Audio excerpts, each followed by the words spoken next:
Comedy లేదు తెలుసా.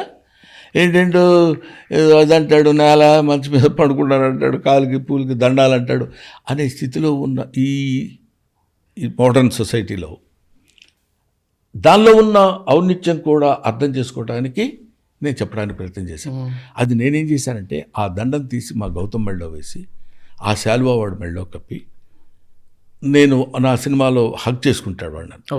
అలా హగ్ చేసుకునే సీన్ క్రియేట్ చేశారు అక్కడ వాళ్ళు. దానికి నేనేం చెప్పానంటే మా అబ్బాయికి నేను దండేసి మా అబ్బాయిని నేను సత్కరించటం కాదు అక్కడ. అంటే బ్రహ్మానందం గారు గౌతమ్కి చేసినట్టు కాదు, బ్రహ్మానందం గౌతమ్కి చేసినట్టు కాదు, ఒక తండ్రి ఒక కొడుకు చేసినట్టు కాదు అనడం కరెక్ట్. ఇంకా రైట్. ఒక తండ్రి ఒక కొడుకు చేసినట్టు కాదు, ఒక సీనియర్ ఆర్టిస్ట్ ఒక అప్కమింగ్ హీరోని ఎంకరేజ్ చేస్తాడు అని మాత్రమే చెప్పాను. Right sir.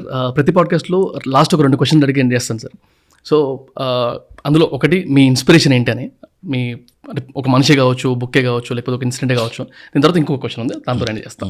Me inspiration. To be frank with you Vamsi, నాకు ఒక్కడిని చూసి నాకు డ్రాయింగ్ నేర్పిన గురువు లేదు, రైట్, యాక్టింగ్ నేర్పిన గురువు లేడు, ఏ ఇన్స్టిట్యూషన్కి నేను వెళ్ళలేదు. ఇందాక నువ్వు ఒక ఎగ్జాంపుల్ చెప్పావు, తాగుడు. రైట్. నాకు తాగుడు అలవాట్లేదు, కానీ తాగినట్టు యాక్ట్ చేయగలను బ్రహ్మాండంగా అసలు. మరి